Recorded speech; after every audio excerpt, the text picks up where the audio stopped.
actually July 6th, 2 weeks from now, where we're doing a retrospective of the 50th anniversary of Apollo 11, given that we have that anniversary coming up on July 20th, which is closer to a waning gibbous, so way too bright to do anything, so we're doing it a couple of weeks early.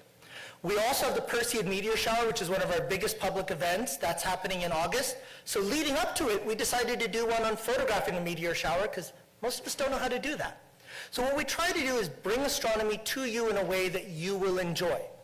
We also have members who write books, and so we have a book launch that's coming up in September from David Levy. Some of you will recognize that name, the founder of or one of the co-founders of the Shoemaker-Levy comet that hit Jupiter back in the 90s. He's coming to introduce his autobiography, A Night Watchman's Journey. And we also have our Townsend Lecture, which just got confirmed today, and it's going to be on the James Webb Space Telescope. That's going to be later in September. So if you join up in our members list, which is at our website, or you email me at montrealrask@gmail.com, we'll put you on this public list so you find out about all of our public events. And if you go to our calendar and you see something of interest, come out as our guest. See what we're all about. I think you'll enjoy. Thank you.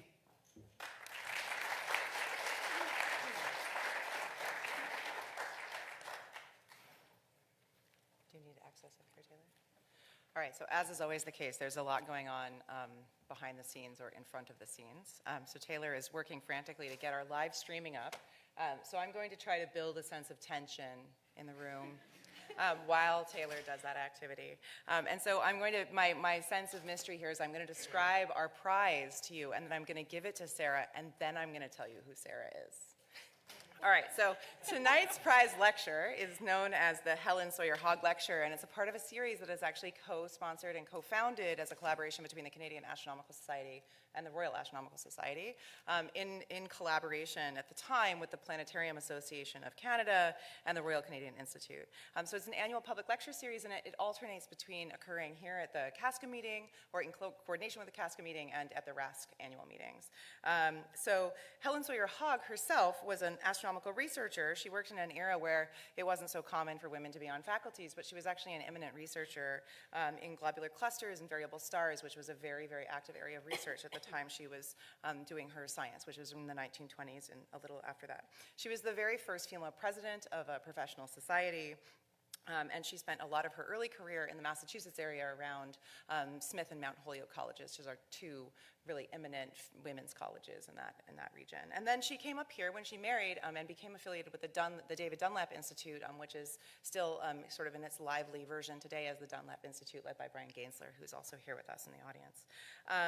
And so she had a part in helping to found this prize, and so now, as I told you, I'm going to give this lovely prize and placard to Sera Markoff, who is our wonderful and illustrious speaker tonight. Sera.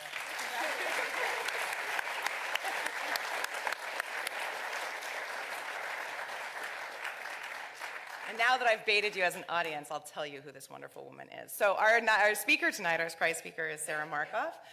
Sera is an expert in particle acceleration and accretion onto compact objects, neutron stars, black holes. And she's very interested in high-energy phenomena in general. Sera did her PhD work at the University of Arizona, where she was actually in a project, or excuse me, a PhD program that really emphasized the intersection between particle physics and astrophysics. She was in the theoretical astrophysics program there. After completing her PhD, she went on as a Humboldt Foundation Research Fellow and did her first fellowship work at the Max Planck Institute for Radio Astronomy. And then she returned back to the States and did a National Science Foundation, a U.S. National Science Foundation Astronomy and Astrophysics Fellowship at Massachusetts Institute of Technology, which you might know of as MIT. In 2006, she went on to become a faculty member at the University of Amsterdam in the Netherlands, and she's been there just recently, well, maybe a few years. I don't know, I might be a little bit out of date, but she's now 13 years, but she's now a full professor there. I got to see her looking pretty fabulous in her gowns. Sera, while she's been there, has actually been the recipient of multiple of their most eminent science awards, the Vini and the Vidi and the Vici awards, research awards. In 2014, she was nominated and appointed as a fellow of the American Physical Society, and just recently she won the Willem de Graaf Award. I can't do Dutch. Ziggy or Sarah can help me. At the moment, Sera manages a very large group. She has more than 12 researchers, full-time researchers in her group, and they're doing incredible work that she's going to highlight for all of you tonight. In addition to all of these efforts, Sera also works very hard on outreach efforts of her own and in her community in Amsterdam. And so please join me in welcoming Sera Markoff tonight.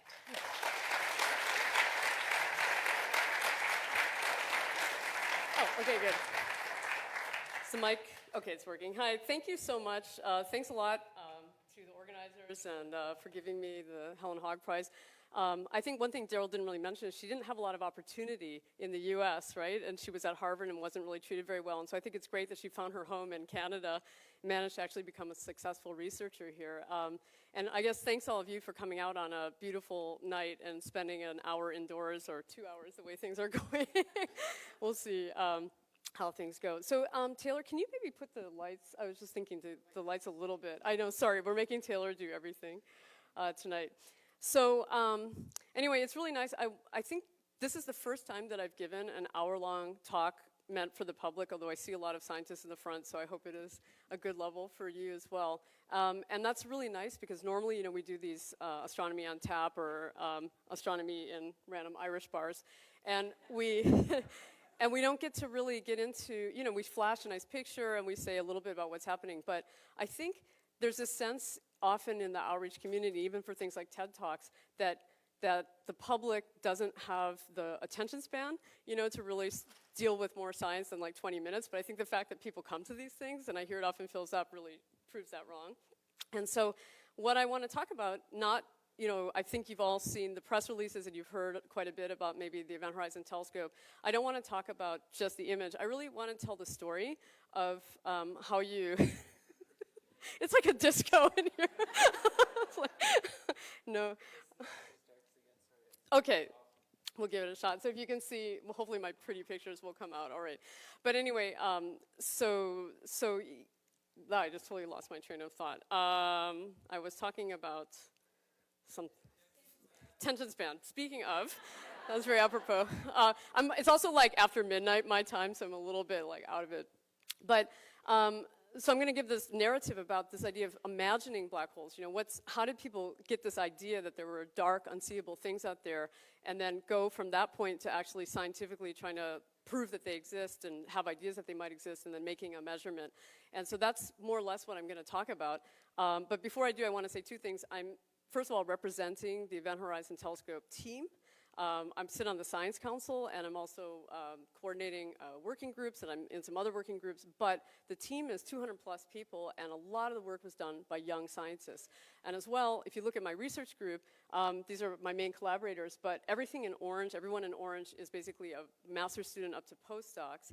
And throughout my talk, you'll see some pretty pictures sometimes to illustrate points from my group, and I always put the names in orange of the young people. So here is an actual general relativistic magnetohydrodynamic, where we make a simulation of putting stuff onto a black hole in a computer, and you can see how it compares to Interstellar's Gargantua. All right, but before I get into the history, it's really important to talk a little bit about where we are today. I mean, we're living in this amazing time right now, right? Like just 4 years ago, this whole new window opened up onto the universe with the discovery of the LIGO-Virgo two merging and colliding black holes, and basically the gravitational waves that are these ripples in this weird fabric of space-time that I'll be talking about. And it was amazing because, first of all, it was this proof, or it was a confirmation anyway, of something that was 100 years ago in the making, this theory of general relativity. But then also the fact that, the fact that it was like kind of a human endeavor, right? That the signal that they were looking at was so tiny that actually a lot of scientists didn't believe that it was actually real. And in fact, I have to admit, I didn't really think that in my lifetime I would see this. So then, you know, breakthroughs like that don't happen that often in science, especially in physics. And then just a few years later, using a completely different technique, we basically made a picture of the unseeable, right? We saw the black hole. So both of these measurements are just so amazing scientifically And it just happened in a couple of years. And there's been several other new developments like the neutron stars and so on that I won't go into so much. But the thing that really surprised me in a way was the public reaction to our result from EHC was so overwhelming. And from a physics point of view, I probably shouldn't say this, I'm on live stream and my collaboration's going to wince, but I mean, from a physics point of view, I think the gravitational wave result was a deeper, maybe, result in some sense.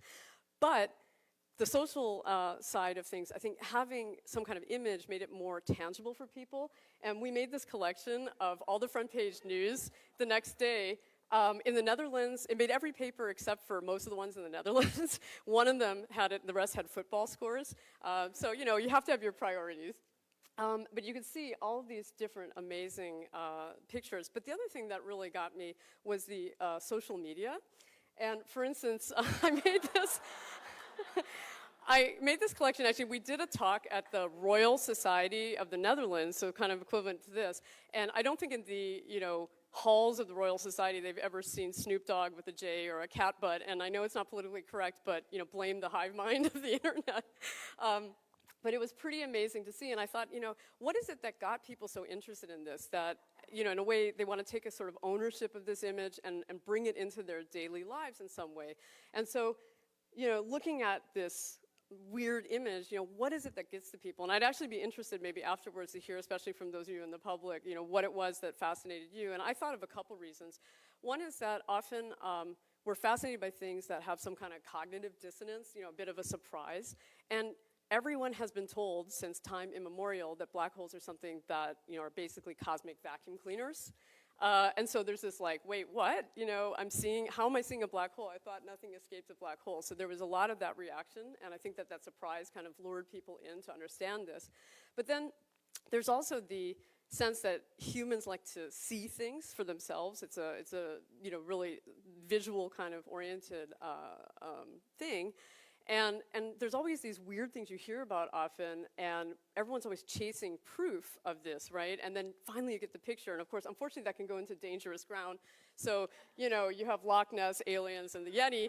I don't want to suggest, and I know this could be taken as, but in the era of fake news, you have to be quite careful. What is the power of an image? And there's a lot of questioning of the power of proof in imaging, and so I think it's very important to also talk about scientifically how we came to this and how this was a very long process. And so that's kind of the silly intro a little bit to what I want to talk about. And then I want to go more into the history and this idea of imagining a black hole.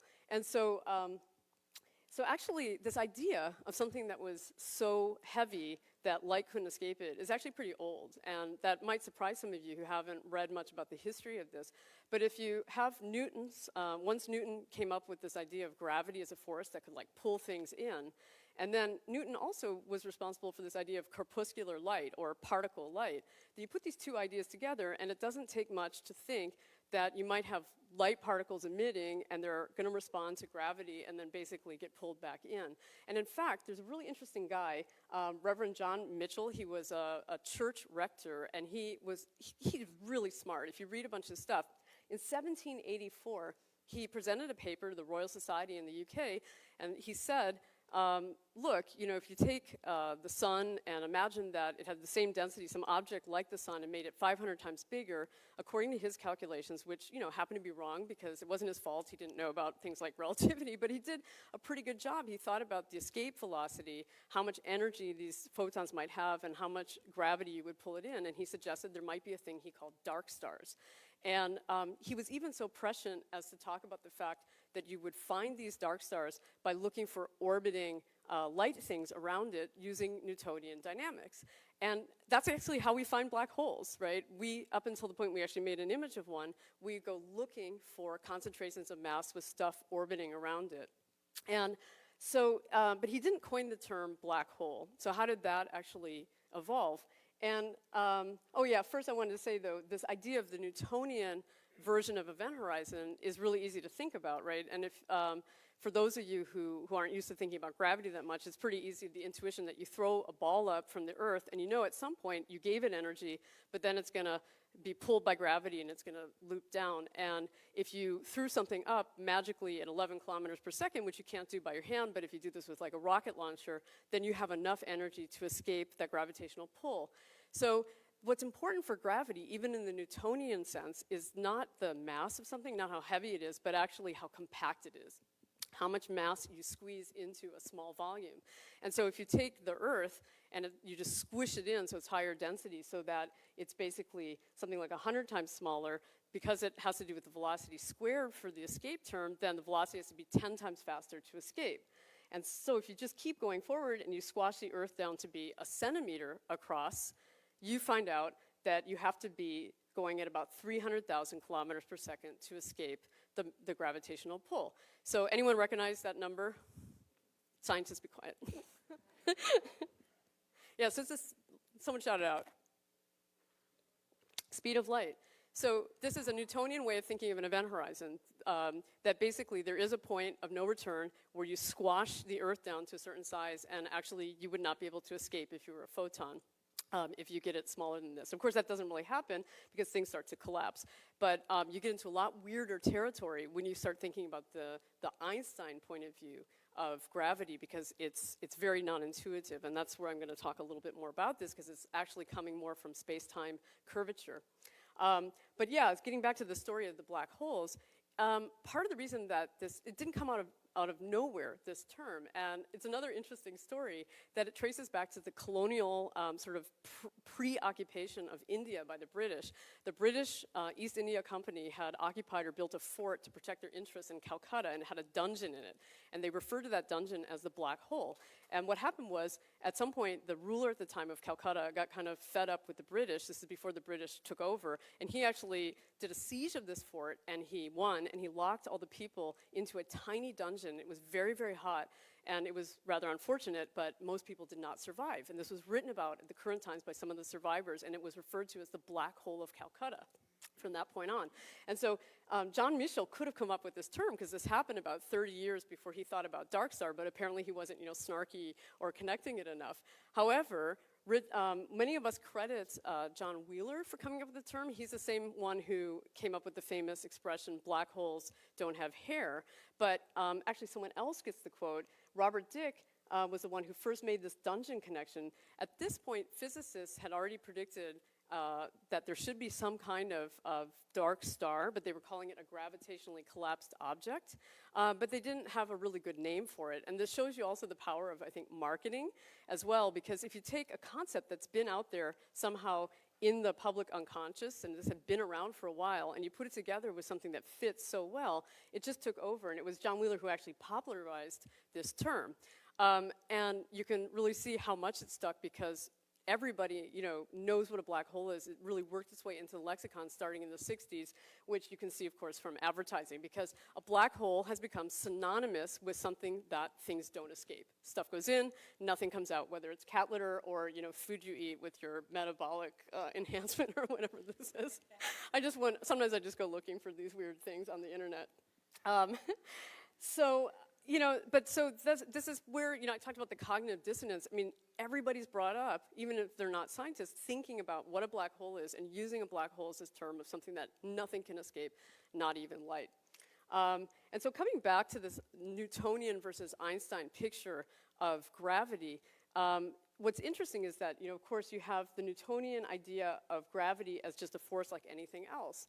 And we know that there are 4 forces now. One of them is the electromagnetic force, is something you're all pretty familiar with. The rest are down at the atomic level, other than gravity. But the electromagnetic force is basically acting on charges of particles.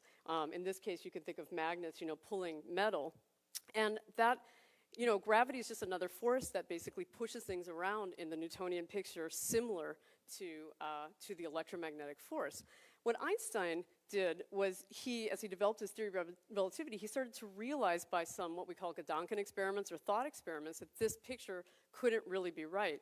And it's very hard to actually explain how he came to this. He used a thing that he called the equivalence principle. He called it his happiest thought. And basically what it comes down to, the fact that physics should not change in different reference frames. And the deeper meaning of it was really that it's weird when you think that the electromagnetic force, for instance, acts on something like a charge, and then that pushes stuff around, and then gravity also acts on masses and pushes it around. And somehow these two things you shouldn't be able to mimic the effect of another force like gravity. And so for instance, we're familiar with if you're a cat in a box on Earth, you're going to feel the Earth is pushing back up, and you're going to have a certain feeling that if you were not able to see, you could reproduce exactly by having a rocket pushing you at exactly the same acceleration that the Earth is pulling on you with this force of gravity. So they seem to be equivalent. And if you're in free fall, you don't know whether you're just in outer space somewhere or if you're in free fall in your free falling box in the field.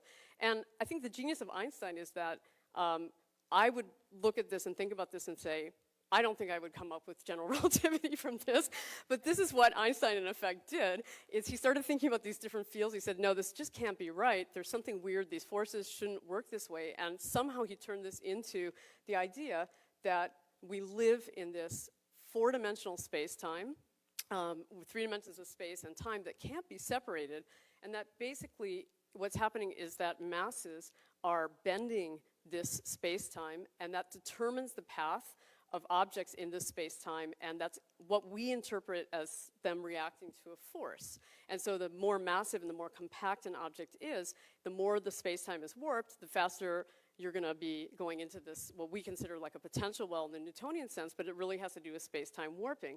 And so this also then affects light.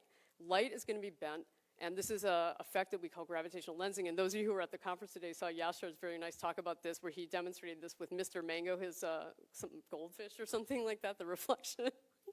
But the idea is that if you have the sun here and there's a star behind it, then the light path is going to be bent, and when you look at this, you're going to reproduce where that light is coming from somewhere else, just like looking through a lens. It's going to be like a magnifying glass. That's effectively space-time acts like a refractive glass. It has a different refractive index. And this was one of the first predictions of general relativity, and in fact, this became a sort of gentleman's trip down to the West Indies, where the next year, Eddington and some crew looked at an eclipse, because the idea is you can't see the star, you can't observe this when the sun's bright, so you need an eclipse, and then you compare it to the position of the star using astrometry in the night, and they found that there was a change in the position, and that was a big confirmation. So basically, in his lifetime, Einstein became immediately famous. Before that, a lot of people thought he was a bit of a crackpot, frankly. We see this all the time now in astrophysics. So this is like the nursery bed of galaxies. It's called a cluster of galaxies. It's all held together by gravity. All of those points here are galaxies.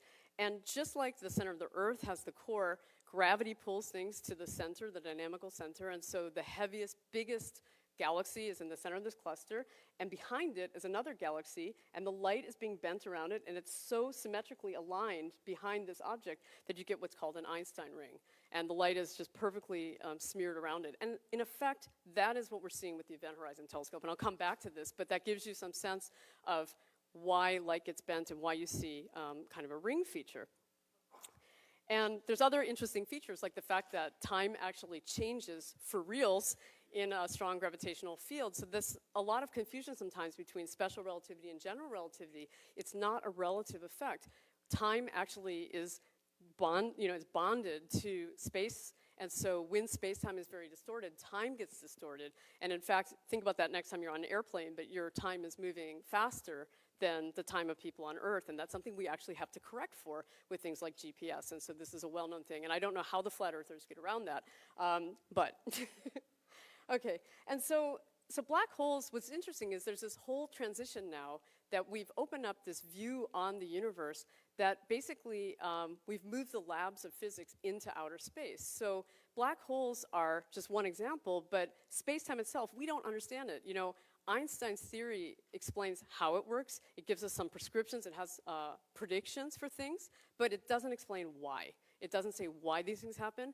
And our understanding of physics is literally a gaping hole that black holes are probing, because this event horizon, what is this exactly? What's happening with space-time? Our equations don't really describe what goes on beyond this.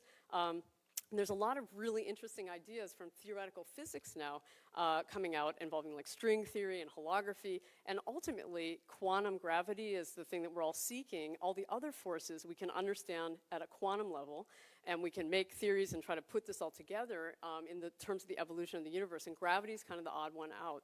And so there's a lot of hope for black holes, and that's why that explains a little bit this keen interest to not only be able to see one, but seeing one is more than just proving GR. It's being able to actually understand this ineffable fabric of space-time and maybe hopefully give us a better chance to understand quantum mechanics. And so you have a lot of interesting, public level articles about this, so you probably have heard a little bit about this. So the next part of my talk is focusing in more on the path to actually making this image and from the astrophysics point of view. And it's really, I like to think about this a lot. We, as humans, kind of crawled out of the muck not that long ago on the cosmic scheme, right? And 100 years ago or so, we developed the idea, well, Einstein and co. developed the idea that we have this space-time that we live in, and then 100 years later, we're actually able to test and study this. It's a very short time scale by human and galactic schemes, and I think that's really fascinating. So going back to this period of just around the time where Einstein was publishing the theory of general relativity, there were people looking at objects in the sky, and we didn't even know there were other galaxies. This was still a debate. This is before Hubble, really, came up with his, that was 1929, I believe, when he came out with his papers about the expansion of the universe. And so this is what another galaxy looked like, and they were actually looking at a black hole. This thing sticking out of it is what we call a jet, and I'm going to show you pictures of this, but you cannot get these with the power that we see and the size that we see without having a black hole powering this. But they didn't know that at the time, and this was a very famous system, and it wasn't until 1960s that coming with technology that people started to use like spectrographs, and they were taking spectroscopy of these objects, and they managed to confirm from the shifting of the spectra, which is redshift, that this object, which looked like an uncannily bright star, was actually a galaxy, a distant galaxy very far away. And then when you calculate how much energy had to be powering this bright thing, you can find out that it had to be hundreds of trillions of times more luminous than our sun. And if you use Einstein's famous E equals mc squared, you can convert that into a rate of mass fuel conversion, and it's basically a planet a second. So that's a lot of power. And it turns out that you can't really get this with nuclear fusion or fission. You have to get to, ironically, the weakest force, which is gravity. And the same way that, when you drop a ball, it goes from having gravitational potential to accelerating as it moves towards the heavy object, and I've transferred that gravitational potential into some kind of motion. The same thing happens with black holes, but it turns out that the efficiency of that process is about up to 10 to 40% of mass conversion efficiency, and that's the best you can really do in the universe. And so it was very easy once we understood these powers to see that something like gravity had to be behind it. And so the search for black holes was on, and people wanted to really find them, and they knew that they probably were in the centers of galaxies. And so we started to look, Martin Schmidt actually got on the cover of Time magazine for this. It was a really big deal at the time. This was their equivalent of gravitational waves, that suddenly there was this new window on the universe, and the universe was much bigger.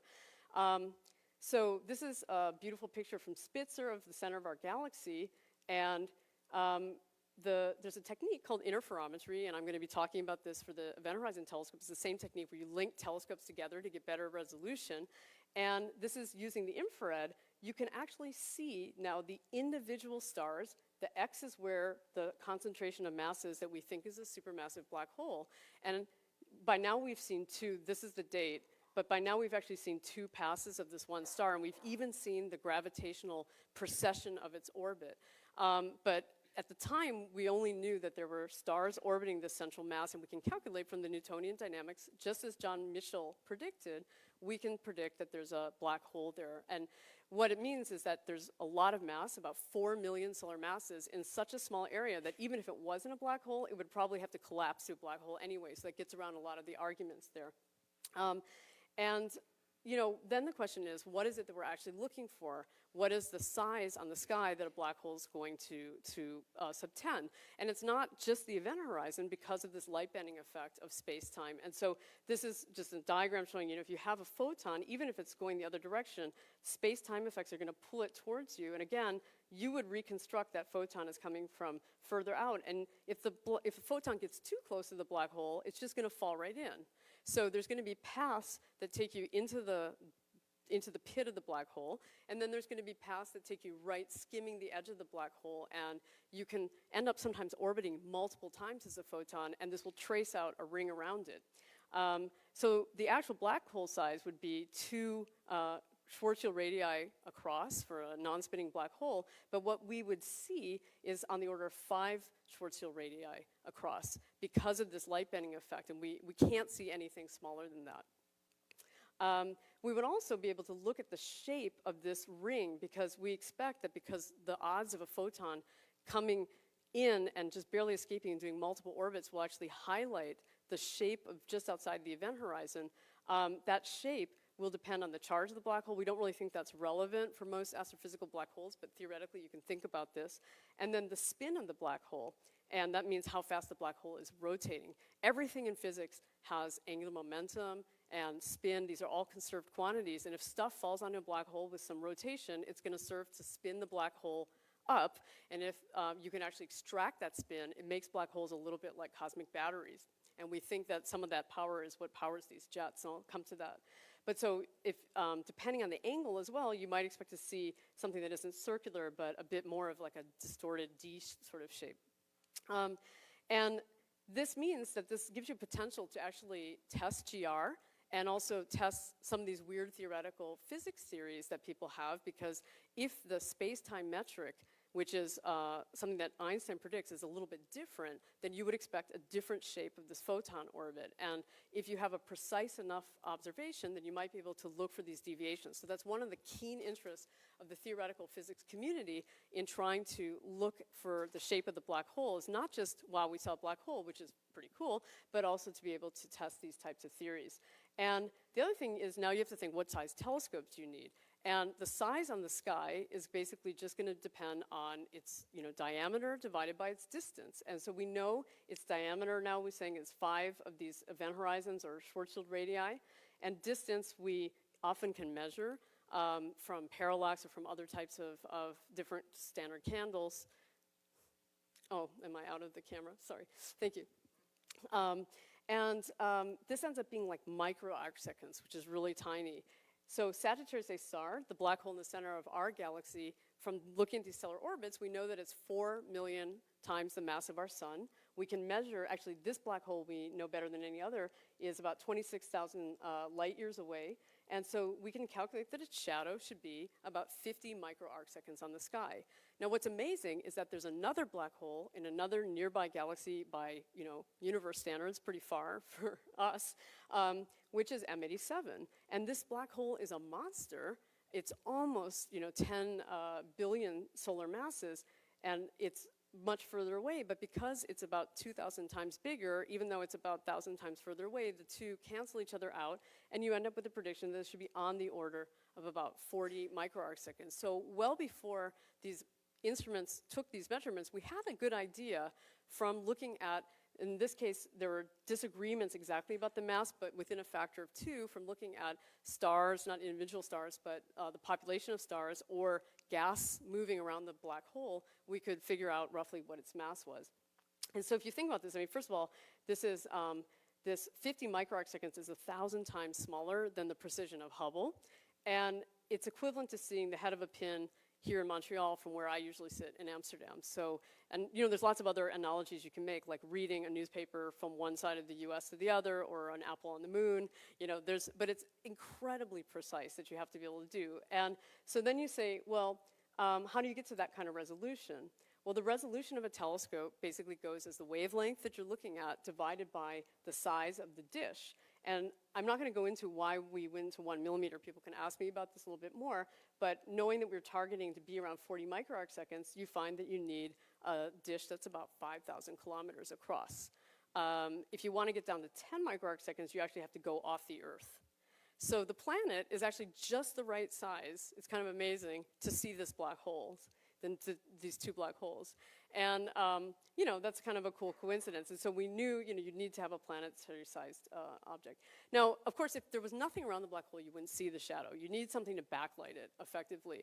And what's happening is when a black hole is in this active state and it's accreting, pulling stuff towards it from gravity, basically you end up forming some kind of accretion disk of material that's spiraling in, and then this is an artist's impression, but you end up with launching often these magnetized plasma streams called jets. That was that thing that was sticking out in that historical image I showed. And there's also winds, and you can have light and particles, and this can be really messy. And so to really understand what you're going to have around a black hole often involves a lot of theoretical computation. And so we also had to wait to the time where we had the types of computer simulations where we could really understand whether it was really possible. Because if this stuff has certain qualities, you might not be able to see through it at the different frequencies to actually see the shadow of the black hole. And so it has to be quite specific conditions. And people were thinking about this already back in 1979. And I remember, like, I was interviewed as part of the celebration of Interstellar after the Event Horizon Telescope result, and they were claiming, or somebody was claiming basically, that this was like the first ever time anybody had ever made a realistic image of a black hole. And it's like, no, sorry guys, 1979, Luminet, they didn't have the types of computers we have today, so he could make, this is the idea of like a stellar thin disk around a black hole with this is the gravitational light bending pulling the back of the disk upwards. And he made a contour plot of what the light would look like, but because we didn't have, you know, vector printers and things in those days, it was impossible to translate this into a plot, and he did this by hand with India ink. And it was actually in the newspapers all over at the time. It was a really big deal, and then everyone just forgot about it. But yeah, so people had been thinking about this, but again, it took really having real computers where you could build a model of this structure around the black hole and actually do the general relativistic ray tracing to actually calculate how light should travel and what would a picture actually look like with a particular type of telescope that would convince people this was worth doing. And that sort of happened with the seminal paper almost 20 years ago. And these were predictions of, you know, how a black hole might look, depending on whether it was spinning or not spinning. And, you know, by today's standards, this was a pretty simple paper, but this was really the cutting edge at the time, and people became very interested in this. And so that was really what led, over time, to the birth of the Event Horizon Telescope project. So there were prototypes. Our director, Shep Duleman, really did a lot of the early work in developing this technology and doing the prototypes. And then after the prototypes seemed to work, it really grew into this international collaboration that we have today. And so how does this actually work? I mean, interferometry is kind of a cheat.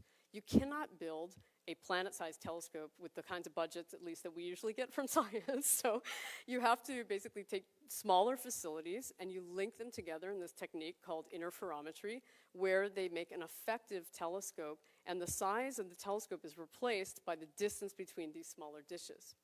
And so here's a picture of the Earth, and what you're going to see are the different telescopes, and what happens is each pair of telescopes samples a piece of the sky, and you use the Earth's rotation to start mapping out this virtual dish. And so this movie I'm going to show you, and then you'll see, I'll show it a couple times, what the image would be reconstructed.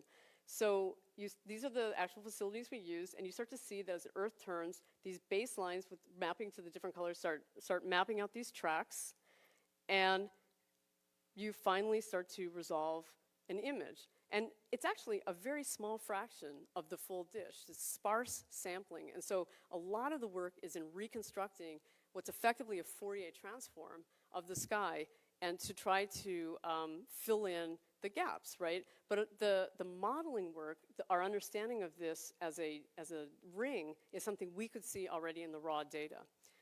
But that's getting in a little bit more complicated. So I think the image itself is a reconstruction, and that's always the case in radio astronomy. So this is what, in 2017, we did our first campaign. We used these facilities, and actually, we had 2018, we only added the Greenland telescope. But you can see otherwise, we were basically getting most of the north-south axis of the Earth and east-west. And we looked at Sagittarius A star and M87, which are the only two black holes nearby enough or big enough that we think we could see the horizon, at least with the telescope that we have now. And then we also looked at several other black holes, because black holes are interesting even if we're not seeing the event horizon. There's a lot of science that we're interested in. I'll mention that in a little bit. But one of the things to know is that this isn't, it's not like we built this facility and we own it.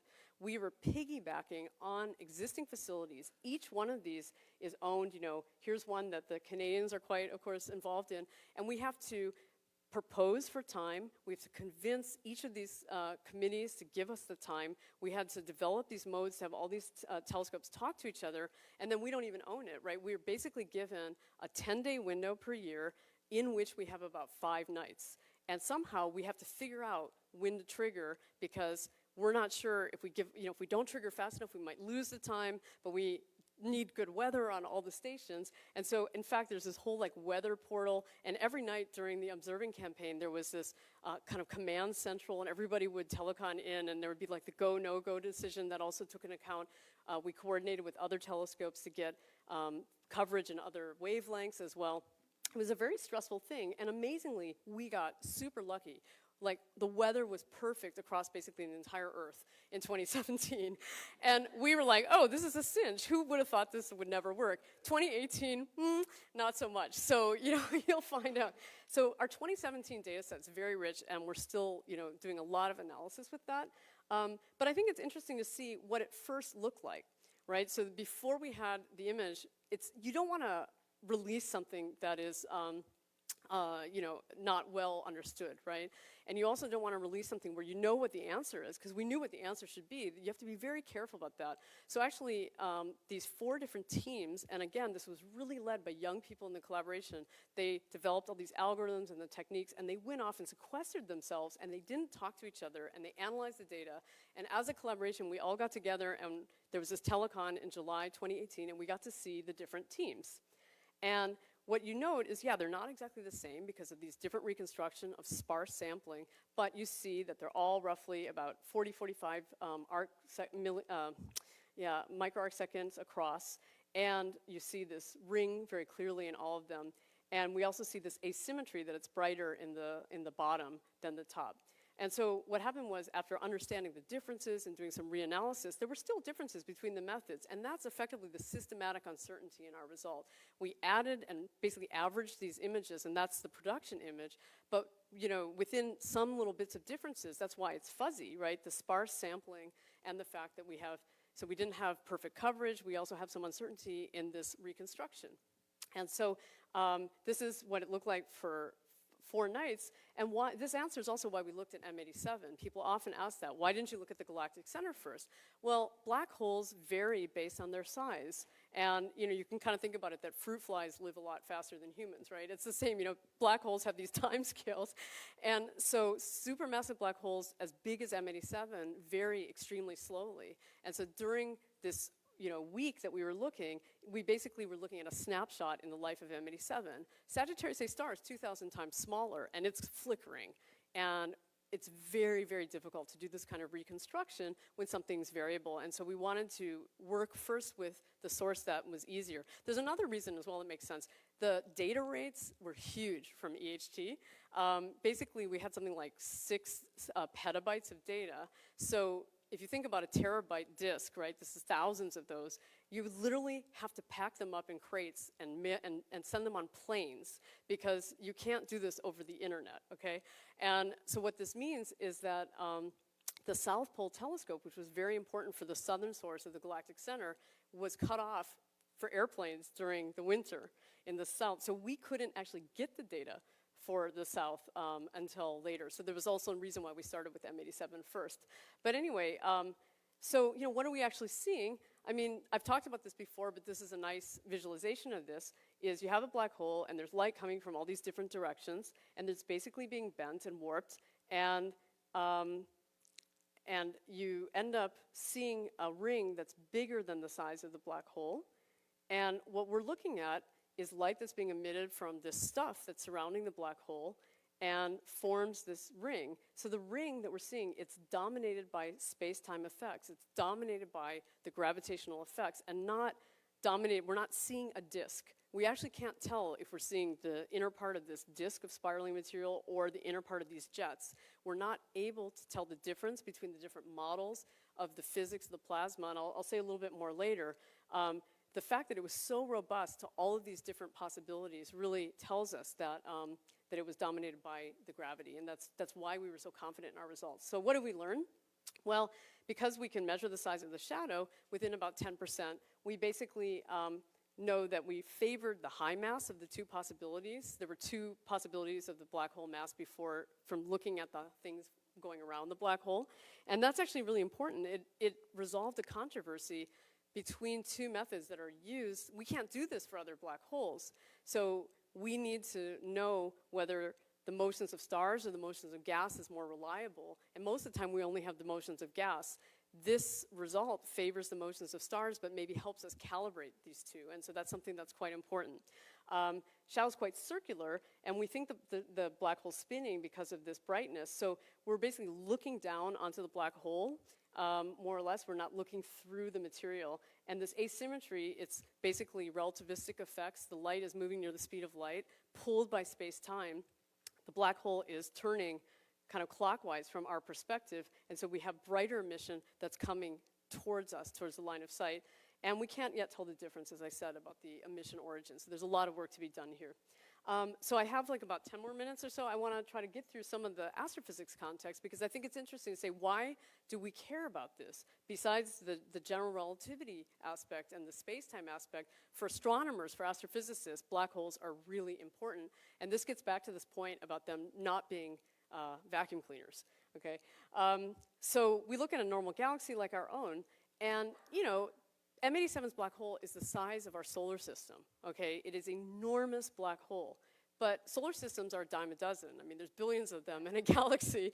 They're not special, and they're, you know, compared to a galaxy, a black hole, even of that size, is tiny. And so when the black hole is not getting a lot of food, and it's not able to convert stuff into other forms of power, it's really, we call it dormant. And the galaxy has no way of knowing that it's there. There's just some little, you know, concentration deep in the center. And so, for instance, our galaxy is about 50 billion times larger than the size of our central black hole. It just wouldn't, you know, it doesn't affect it at all. But when a black hole is in this high accreting state, when it's getting a lot of material and it starts launching these jets that I was talking about, these jets are enormous. And this is a radio image, so this is made with the same kind of frequencies that we did with the Event Horizon Telescope. It's a constructed image. And radio are tracing the strong magnetic fields. So basically you're looking at relativistic, you know, near the speed of light, plasma jets being shot out from the black hole. The black hole is like a millionth of the size of that dot. So these jets are 100 million times larger than the black hole. They're having like an impact site, our galaxy there roughly for scale. And this is important in cosmology and the development of how the universe looks today, because we can now look in two colors. So here's the radio image of the jets, and here's the blue showing us X-ray image, which is tracing very hot gas that's as hot as our solar corona, or more, like 50 million degrees. How did the gas get that hot from the coldest space? And we think it has everything to do with the energy that's injected from the black holes during this process. And I love this image. It was actually made by, I'm going to, you know, pump again, Waterloo in Canada. But Brian McNamara was one of the ones who made this image. It's, again, a multicolor image of this cradle of galaxies. This is the largest bound structures, as I mentioned, of galaxy clusters. All of these white dots are galaxies with the big mass concentration of a huge galaxy in the center. And then red is radio, so this is the jets from this black hole. This is, you know, millions of light years across the system. And you see that there's these holes that sort of correspond in the blue hot gas. So the X-rays are tracing gas that's trapped in the, you know, gravitational potential of this whole system. And basically, you know, just like blowing a bubble, it takes work to carve these holes. The jets have to displace very hot gas that has a lot of pushback, a lot of pressure. And you can calculate that it would be about, you know, the energy of about 10 billion supernova over the lifetime of this outburst. So that's an incredible amount of power, and all that really has a lot of disruptive effect. So there again is our galaxy for scale on this. So that gives you a sense of one black hole and what it can do. And we see another image from the X-ray here with a black hole in the center, and you see these pairs of bubbles. And this is basically just buoyancy, right? Buoyancy is, think about like your fish tank or something, and the bubbles are going up. They're fighting gravity. Well, the gravity wants to go in the center here. These are overpressured bubbles that are floating up from prior activities of the black hole, and it's driving shocks and it's disrupting all this gas on the largest scales possible in the universe. And so this is something we really want to understand, and in fact we have to understand it. And if you look to cosmology, maybe you've seen these types of simulations where this is these enormous universes that are basically generated in a box, and you run these things forward, and in the past people only used gravity to pull everything together, and they found that they were getting the wrong answer. And so now the state of the art, this is now going in terms of time since the Big Bang, or redshift, so it's getting closer to the modern time. You start to see, this is showing you the heat, that there are these explosions of heat coming, and that's when things like stars, but also black holes, are turning on, and they're dumping heat into this simulation, and it has the effect of suppressing the growth of the heaviest galaxies. So in Amsterdam, we're very socialist, so I actually would get in trouble in the US talking about, you know, the black holes being the redistributors of wealth, but in effect, cosmology is a capitalist system. Usually it's rich get richer, poor gets poorer with gravity. This is the only thing standing in the way of that. But yeah, okay. We have an election coming up, so but what's beautiful about EHT is that it's giving us, you know, access to the roots of these cosmic trees, and we don't understand what comes out of a black hole as a function goes in. That's really my research. We can do a lot of reactive modeling, but predictive modeling is something that we're really missing. And this is actually an image of the inner part of the jet of M87, the black hole we saw, and there's our, you know, where our little ring would be. And we can't really quite connect it. We have a disconnect between the scales, and what we need to do is understand the relationship between this black hole region that we're seeing and the outer jets. And this is important because we do simulations where we put gas around a black hole, and I'll show you an image. This is what you're looking at is a cross-section of basically a donut of material being dumped on a black hole. And you start to generate magnetic fields. We can actually make jets. This is all with full general relativity. And we can now approach scales of on the order of physical scales, so, you know, up to like millions or hundreds of millions of times the gravitational radius. This is really only possible now because we run on GPUs. But we need to test these models. And we never had really the data or the quality until now. So this is of keen interest also for theorists to try to understand this energy release.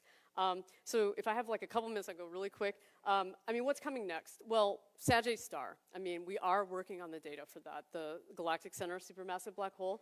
And some of you may have seen, but this is from, again, this interferometer in the southern hemisphere, but they used infrared, and they actually, there's the black hole here, they actually tracked the motion, not of stars at this time, but actually blobs of stuff falling into the black hole or maybe coming out of the black hole, but that gives you an idea of how close they were looking.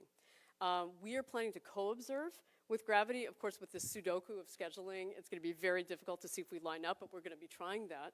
We're going to be looking at the accretion flow. And of course, again, when it comes to these simulations, why is this not running? Oh, okay, well, somehow this broke my, oh, there it goes. You know, and this is from the side and top down, but we're trying to understand the microphysics of how light is created from stuff that falls into black holes. That's one of the deeper problems in our field. And understanding these blobs and structure changes and putting together information from different frequencies is really the way to go.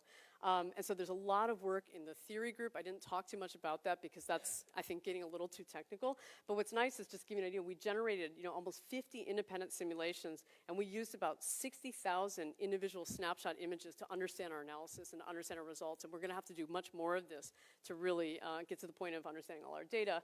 And the coolest thing that's coming up is the tug-of-war between space-time and magnetic plasma, because this is all, you know, I mentioned to you that what we see as gravity, we understand as gravity, is the bending of space-time. And so mass tells space-time how to bend, and that tells how stuff to move. But if the mass is being told to move by magnetic fields, then you get a tug-of-war, and it depends on which force is stronger, which torque. And so, in fact, Here you're looking at a system where the black hole is spinning up and down, like around this axis, and then you put material with a disk that's misaligned, and these are the jets, and this is the disk, and it all gets disrupted. Basically, space-time ends up winning and tearing the disk apart, and we're very interested in this. We think that this happens in real systems, and we're also going to be looking at making images and movies to compare with the event horizon results to start looking into these kinds of torques and stuff. And I'm just going to end with this slide because this is really amazing. I mean, we're in this new era, right, where, again, between the two big results I started with, in 2017, we saw the collision of two neutron stars. If you think black holes are complicated, neutron stars are way more complicated.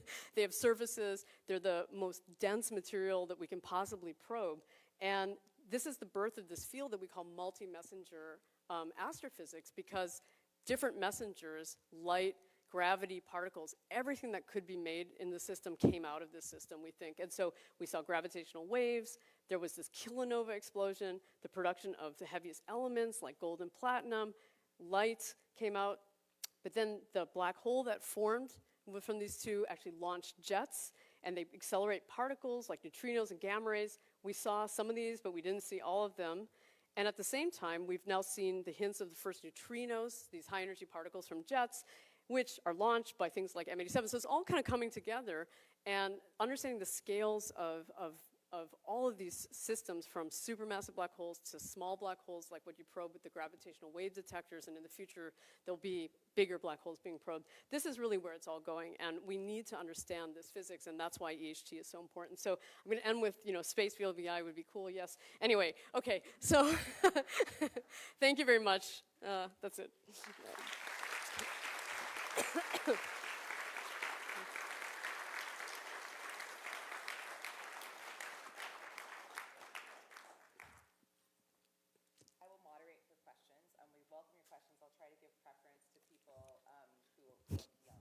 And don't wear tags. Yeah. Just kidding. Yeah, if you have a cap on that. No, I'm not. So questions from the audience. Please.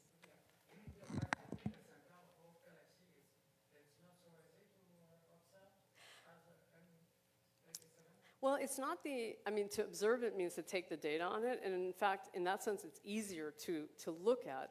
It's harder to interpret that data because of the variability for this particular technique. So we actually look at this black hole all the time, and it's very well characterized in radio all the way to, like X-rays. But this technique of interferometry, which is what we need to do with the Event Horizon Telescope, is a reconstruction of basically an image that is changing more or less on the time scale that we're taking it. And so that means that we have to actually develop new tools that can take into account this time variability. So it's just harder to analyze, but it doesn't mean it's not harder to observe, it's harder to analyze, if that makes sense. Yeah. One of the jet images that you showed is noticeably cracked. Mm-hmm. Sarah, do you mind just repeating the question for people? Okay, so he was asking about one of the images I showed where the jet, there. So basically, you can think about these as fire hoses of material in some sense, and they can be bent, and they can be distorted, and if you change from one density region to another, they can go faster, they can be affected because they're going to basically push through from higher density to lower density, and that allows them to expand faster, which then can make them go faster. They can be distorted by hitting things, hitting regions. And so we see them being bent all the time. If you look at galleries of jets, they're very often disrupted and bent. So it's, well, they have to be symmetrical because basically it's the same reason that you don't really have a magnetic monopole in some sense. I mean, these are exhaust systems, and you have to balance the angular momentum that's coming out in both directions. So it's conservation laws.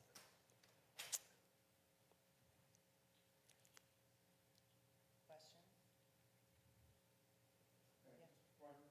How are you able to sleep at night with the ever-increasing rapid influx of terabytes of data coming down daily? What's happening in the field is phenomenal, and it's happening so fast.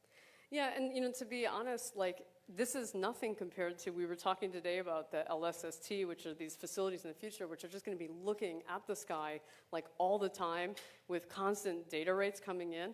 And I think it leads to a maybe sometimes almost like over-specialization, because people get so interested. You can't possibly, let's come up with the analog of the internet, right? You can't possibly read everything on the internet, so you pick weirder and weirder stuff that you're into, whatever. I think that it's pretty much the same with astrophysics, that we get more and more focused on one area or one piece of it sometimes at the risk of seeing the big picture. I mean, that's why I'm actually a big fan of combining data from these types of facilities with other facilities. You don't lose track of the other information, because you can get lost, right, a bit. But I do sleep okay with Your future looks bright. Thank you. All right, maybe Cassidy. In the imagery constructions, two of them are labeled clean, and I don't know what that is. What's the acronym for those? Oh gosh, I don't remember. These are literally, they're acronyms, and I'm not actually one of the people who worked on the algorithms there, so I can't tell you. Probably a radio astronomer in this room would know, like Brian, or what is clean? Yeah. Oh, the other one was regularization. It was, they used a different method, basically, which had a regularization matrix in it. It was more Bayesian.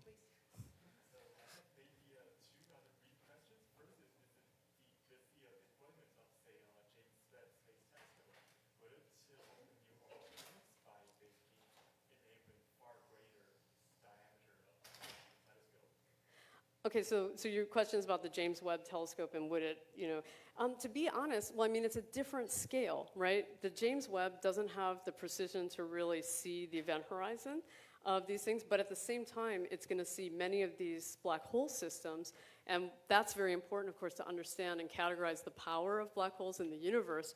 And so I think we're excited for different reasons about James Webb, but it's not the same kind of science. Yeah, it's the wavelengths and the resolution, both, right? Because I think, what is the resolution of James Webb's is like milli-arcsecond maybe, or something? Yeah.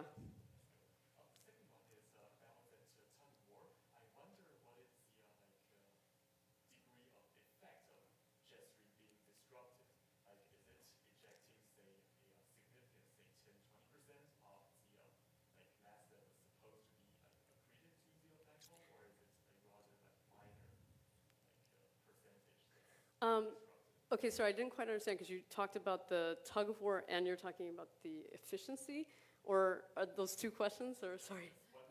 Uh-huh. Mm-hmm. Oh, okay. I see what you mean. Okay, so in a general sense, the jets are, we think, the jets we see from black holes probably have two components. This is getting a bit technical, but the inner part of the jet we think is powered directly probably from the black hole itself, and this is the part that's tapping the spin. That part tends not to have a lot of mass, but is very energetic in magnetic fields. And magnetic fields can be quite rigid, but they can be pushed around. And then on the outer part, you tend to have something that's a bit more mass heavy, but slower. And so we actually think, we see jets that sometimes have more energy than we think is going in. So there are many systems where we actually do think that the jets are tapping the sort of bank of energy in the black hole. But the jets themselves are not super heavy often in terms of mass, and that means that they can be pushed around and disrupted. And so one of, again, with these simulations, we're still in the regime where we're missing a lot of the physics.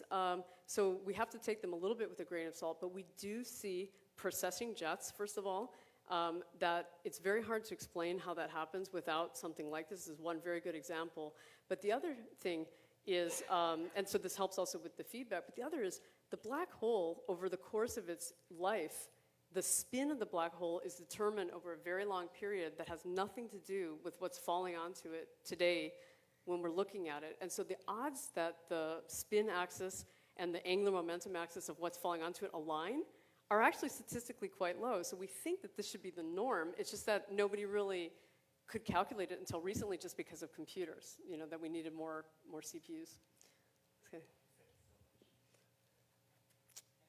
Oops. So we say the light can't escape the black hole, but these jets that are emitted, which distance from the black hole distance do they ignite? Well, so that's a very good question. I mean, the truth is we're not 100% sure about this, but in the case where I was just mentioning about where the jets are emitted and the ones that are tapping the power of the black hole, what we think is that this is basically happening on what's called the ergosphere of a spinning black hole. So there's a surface where space-time is being warped by the black hole just outside the event horizon. And what happens is, effectively, the magnetic fields can press into this region and get spun up and pull angular momentum out of the system like a torsional wave. And this is getting a little technical, but the point is that that's really right on top and just outside the event horizon. So we think that most of the action is happening very, very close to the black hole. So one of the hopes with the Event Horizon Telescope is that with more telescopes and also combining this with other wavelengths, we can map from that ring to actually start seeing the structure. Radio telescopes are very peculiar that you can really only see with the precision that you've tuned your telescope to look at. So you have to tune it to either have less precision to start seeing the larger scales or look at a different frequency. And so over the next years, right, we're going to be trying to make a picture of how that region connects, but we do think it's down to, a few gravitational radii or less. Because of the storm Africa, around the black hole there is a gravitational field, and there is a contraction of time. Does it mean we see the matter falling down more slowly? In principle, you would have this effect. We don't have the precision to really see something like that. But if you were standing just outside a black hole, there would be these time effects, and you would never really fully see something get all the way in because of these time dilation effects. Yeah, but I mean, in terms of what we can see, we can't do that. Normally, we could deduce it fall down very slowly. Yeah, I mean, normally, well, actually, from our point of view, it's falling in at almost like the speed of light, but then we lose track of it, right? We wouldn't be able to see it beyond. I'm not entirely sure of the nature of the question, but sorry. Yes. So is the resolution that the HD images, is that your whole field of view as well, or is there a larger field of view where you can resolve that? Well, this is part of what I was just mentioning is that with radio, it's not like you just have a wide field where you can see everything in it. That's like an optical type of telescope. With the radio telescope, you're basically tuning, because of the distance between your dishes, you're tuning to the beam. You're making a resolution that's on the scale of the distance between those two dishes. And so when you look at one scale, you don't see the other scales, basically. And so that's why you have to combine with different baselines or different frequencies to be able to map out a full picture. And this is very different, right, than optical, where you have these wide field types of things where you can see a very big field of view and everything nicely PSF'd inside of it. But I mean, LOFAR is kind of doing something like that. There are radio telescopes that have different techniques, but when you're trying to get really precise, then you don't see the larger structure. One more question? Oh, two more questions? So the shadow you describe as a source of light coming from behind and the light bends around. But this is a radio telescope, so what is the radio source that's behind? Yeah, well, okay, and I should be careful with my language. I mean, I sort of use lightly these terms like backlit and behind, but actually what's happening is it's stuff just all around the black hole. But because the photons will wrap around, it doesn't really, the directionality is very hard to tell, actually. But the radio emission is coming because as the matter falls into the black hole, it becomes very hot and it becomes ionized. And so you end up with plasma, and then magnetic fields. Stuff has magnetic fields just from where it's being accreted, but then actually you get turbulence that generates like a dynamo, stronger magnetic fields. And so by the time you get down to the black hole, you're very strongly magnetized plasma, and it's emitting, and the plasma is mildly relativistic, so you're emitting radio synchrotron, and that's what we're seeing, basically. Yeah. So I'd love to hear what's next for Sera Markoff and where you're headed in your research. Okay, well, I mean, EHT and Sagittarius A star are very exciting for me. I actually have been working on Sagittarius A star since I was a grad student in different ways, and it's kind of my pet black hole, so I want to see what happens with it. But I'm actually very interested in X-ray binaries, these small black holes, which are more relevant for things like the gravitational waves at the moment with Virgo and LIGO. These change on timescales that are much more human. And so what's really interesting with these objects is that we see things like jets form and disappear within days and weeks. And so if we want to understand this process, then we need to look at the smaller black holes as well. And there's a lot of work, I've been involved in that as well, trying to map the physics from small black holes to big black holes. And I think, for me, it's going to be this multi-messenger, everything era, because you get all these different signals, but then putting this together in models that fit both big black holes and little black holes. And the day we can actually predict what's going to come out, right now we get the results and we do a retroactive model. The day we can actually predict ahead of time, that will be really cool, and that's where I would like to go. Anyway.